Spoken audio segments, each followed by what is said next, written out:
Welcome to my YouTube channel. आइए दोस्तों, हम लोग पढ़ रहे हैं 10th क्लास की हिंदी। और आइए आज देख लेते हैं अपने हिंदी के ग्रामर पोर्शन में जो दिया गया है समास, यानी समास क्या होते हैं। तो आइए बच्चों, आज हम लोग पढ़ेंगे समास के बारे में। तो देख लेते हैं, अपने जो सिलेबस में दिए गए हैं केवल 2 समास दिए गए हैं फ्रेंड्स। तो कौन सा पहला समास है? तो पहला समास दिया गया है द्विगु समास। तो द्विगु समास की सबसे पहले तो हम लोग परिभाषा देखेंगे। क्या परिभाषा है बच्चों तो द्विगु समास की? तो दिया गया है जिस समास में पहला पद संख्यावाचक हो, यानी कोई ऐसा शब्द लिखा होगा जिसका जो पहला शब्द है वो कैसा होगा? संख्यावाचक होगा। जैसे कि 9 है, 4 है, 5 है, 6 है, 7 है, इस तरीके से पहला पद जो है वो संख्यावाची होगा। उसे द्विगु समास कहते हैं। उसे द्विगु समास कहते हैं। द्विगु समास कर्मधारय समास का एक उपभेद होता है। यानी जो द्विगु समास होता है वो किसका है? कर्मधारय समास का ही एक उपभेद होता है। तो बच्चों, हम लोगों ने समझ लिया है कि द्विगु समास क्या है। यानी जिस समास में पहला पद संख्यावाचक होता है उसे द्विगु समास कहते हैं। द्विगु समास कर्मधारय समास का एक उपभेद होता है। अब आइए इसके देख लेते हैं उदाहरण कि कौन कौन से इसके उदाहरण हैं।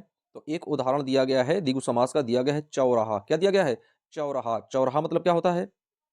4 राहों का समूह। बच्चों, आप लोगों ने देखा होगा कि चौराहा का नाम सुना होगा। जैसे कानपुर के चौराहे हैं, लखनऊ के चौराहे हैं, उनमें क्या होता है, जहाँ पर हम खड़े होते हैं उनमें से चारों दिशाओं में जाने के लिए अलग अलग रास्ताएं होती हैं। तो उसी को हम लोग बोल देते हैं चौराहा। तो चौराहा का मतलब क्या होता है? यानी 4 राहों का समूह या 4 रास्तों का समाहार या 4 रास्तों का समूह, उसे बोलते हैं हम लोग चौराहा। अब देख लेते हैं फ्रेंड्स, दोपहर। क्या लिखा है? दोपहर। यानी दोपहर किसे कहते हैं? तो दो पहरों का समूह। दोपहरों का मतलब एक सुबह का समय और दूसरा शाम का समय, तो उसे क्या बोल देते हैं? दोपहर। यानी दोपहर तक क्या होता है?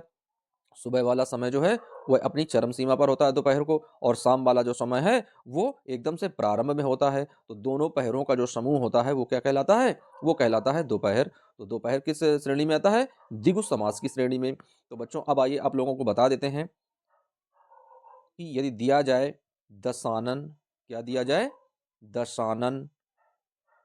या दिया जाए त्रिभुज। क्या दिया जाए? त्रिभुज। यदि दिया जाए चतुर्भुज। क्या दिया जाए? चतुर्भुज। तो इनमें से कौन कौन से समास होंगे? तो इन तीनों के आंसर आप लोगों को कमेंट में करके बताना है कि दशानन में कौन सा समास होगा, त्रिभुज में कौन सा समास होगा और चतुर्भुज में कौन सा समास होगा।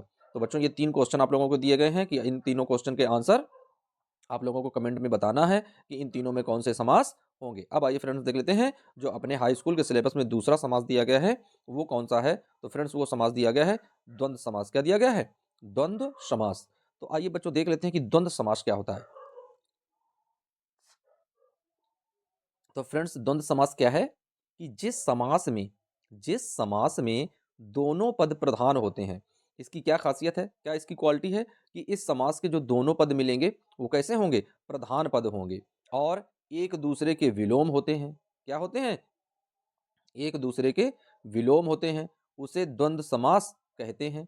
यानी जिस समास में दोनों पद प्रधान होते हैं और एक दूसरे के विलोम होते हैं उसे द्वंद्व समास कहते हैं। इस समास में और अथवा या करके उत्तर निकाला जाता है। इस समास की क्या क्वालिटी है, क्या विशेषता है कि इसमें और या करके ही हम इस समास का विग्रह करते हैं। अब आइए इसके भी हम लोग देख लेते हैं कि कौन कौन से इसके उदाहरण हैं।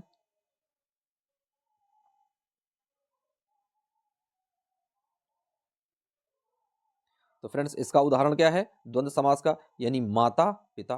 क्या है? माता पिता। तो अब इसे क्या बनाएंगे कि माता और पिता। भाई बहन, तो क्या बनाएंगे? भाई और बहन। राजा रानी, यानी राजा और रानी। दुख, और यहाँ पर बच्चों यहाँ पर खा इसे जोड़ देंगे, यानी दुख सुख, यानी दुख और सुख। तो बीच में क्या आ गया?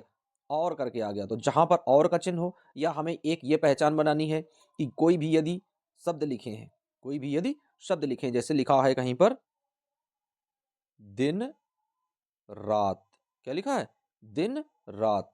तो बच्चों, जहां पर ये योजक चिन्ह बना हो, क्या बना हो? योजक चिन्ह। जो इस तरह का चिन्ह बना होता है इस चिन्ह को बोला जाता है योजक चिन्ह। तो इस समास की यही पहचान है कि जहां पर भी योजक चिन्ह लगा होगा वह कौन सा समास होगा? तो बच्चों, वह होगा द्वंद्व समास। तो द्वंद्व समास की यही एक पहचान है कि बीच में योजक चिन्ह का निशान है, यही द्वंद्व समास की पहचान है।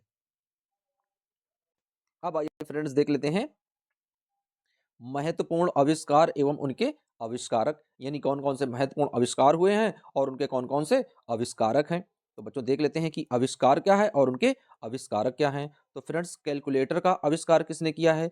तो कैलकुलेटर का आविष्कार किया है बी पास्कल ने। किसने किया है? बी पास्कल ने। वहीं थर्मामीटर का देख लेते हैं कि थर्मामीटर का आविष्कार किसने किया है। तो फ्रेंड्स थर्मामीटर का जो आविष्कार किया है वो है एक फ़ारेनहाइट। कौन है? फ़ारेनहाइट नाम के एक वैज्ञानिक हैं जिन्होंने थर्मामीटर का आविष्कार किया था। फिर बच्चों देख लेते हैं कि रेडियो की खोज किसने की, यानी रेडियो का आविष्कार किसने किया था। तो रेडियो का आविष्कार करने वाले वैज्ञानिक थे जी मार्कोनी। कौन से थे? जी मार्कोनी। वहीं ट्रांसफार्मर, तो ट्रांसफार्मर की खोज किसने की है? ट्रांसफार्मर के आविष्कारक कौन है? तो वो है माइकल फैराडे। अब फ्रेंड्स यहाँ पर एक क्वेश्चन आया है ट्रांसफार्मर, जो कि ट्रांसफार्मर है ये एक इंग्लिश शब्द है। कैसा शब्द है? इंग्लिश शब्द है। तो आप लोगों को एक क्वेश्चन दे रहे हैं कि ट्रांसफार्मर की हिंदी आप लोग कमेंट करके बताएं। जो भी कोई बच्चा पढ़ने लिखने वाला है वो ट्रांसफार्मर की हिंदी लिखकर बताएगा कि ट्रांसफार्मर को हिंदी में क्या कहते हैं। सभी बच्चों के कमेंट का हम इंतजार करेंगे और जो बच्चे भी कमेंट करेगा सही जवाब होगा उसके लिए एक अच्छी सी इमोजी होगी और उस बच्चे को हम जानेंगे कि वो बच्चा बहुत ही ज़्यादा पढ़ने में इंटेलिजेंट है। ट्रांसफार्मर की हिंदी क्या होती है? अब आइए देख लेते हैं फ्रेंड्स, अगला दिया गया है कि डायनामो का आविष्कार किसने किया है। तो डायनामो का भी आविष्कार किसने किया है? माइकल फैराडे साहब ने। वहीं देख लेते हैं शॉर्ट हैंड का प्रयोग किसने किया है। तो शॉर्ट हैंड का प्रयोग किया है पिटमैन ने।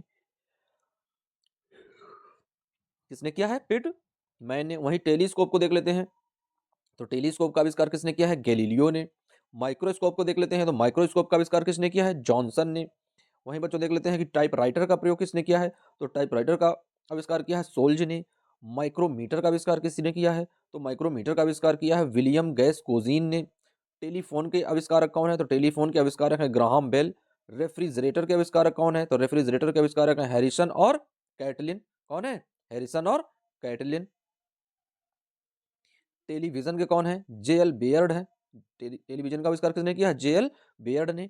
ट्रांजिस्टर का आविष्कार किसने किया है? डब्ल्यू शाकले ने। माइक्रोफोन का आविष्कार किसने किया? ग्राहम बेल ने। प्रिंटिंग प्रेस का आविष्कार किसने किया है? कैक्सटन ने। किसने किया है? कैक्सटन ने। फाउंटेन पेन का आविष्कार किसने किया? वायरमैन ने। विद्युत बल्ब का आविष्कार किसने किया? थॉमस एडिशन ने। वहीं देख लेते हैं बॉल पेन का आविष्कार किसने किया है। तो जॉन जे वोंड ने बॉल पेन का आविष्कार किया है। बिजली के पंखे का आविष्कार किसने किया? व्हीलर ने। ब्रेन, यहाँ पर बच्चों ब्रेल लिख दिया, ब्रेन होना चाहिए। ब्रेन लिपि का आविष्कार किसने किया है? लुइस ब्रेल ने। कैमरा का आविष्कार किसने किया? विलियम एफ ग्रीन ने। हवाई जहाज का आविष्कार किसने किया? राइट ब्रदर्स ने। रंगीन फोटोग्राफी का किसने किया? ग्रेबियल लिपमैन ने। हेलीकॉप्टर का आविष्कार किसने किया? ब्रेकेट ने। इलेक्ट्रॉनिक कंप्यूटर का आविष्कार किसने किया? ई मैंचिली ने। पनडुब्बी का आविष्कार किसने किया? डेविड वुजवेल ने। और टेलीग्राफी का आविष्कार किसने किया? जी मार्कोनी ने। तो फ्रेंड्स इस तरह से हम लोगों ने पढ़े हैं कि कौन कौन से आविष्कारक हैं और कौन कौन से उनके द्वारा किए गए आविष्कार हैं। तो आई होप आप लोगों को समझ में आ गए होंगे जो कुछ जीके के महत्वपूर्ण इंपॉर्टेंट आविष्कार और उनके आविष्कारकों के बारे में हम लोग पढ़ रहे थे। तो फ्रेंड्स बने रहिए वीडियो और चैनल के साथ में। यदि आप लोगों को वीडियो अच्छे लग रहे हैं तो एक बार वीडियो को लाइक करें और बच्चों हो सके तो आप लोग अपनी जानकारी दूसरों तक शेयर करने के लिए वीडियो को शेयर अवश्य करें। मिलते हैं फ्रेंड्स नेक्स्ट वीडियो में, जब तक के लिए बच्चों बने रहिए वीडियो और चैनल के साथ में। जय हिंद। और आगामी आने वाली जो गणतंत्र दिवस है तो सभी दोस्तों को और सभी मित्रों को गणतंत्र दिवस की ढेर सारी शुभकामनाएं।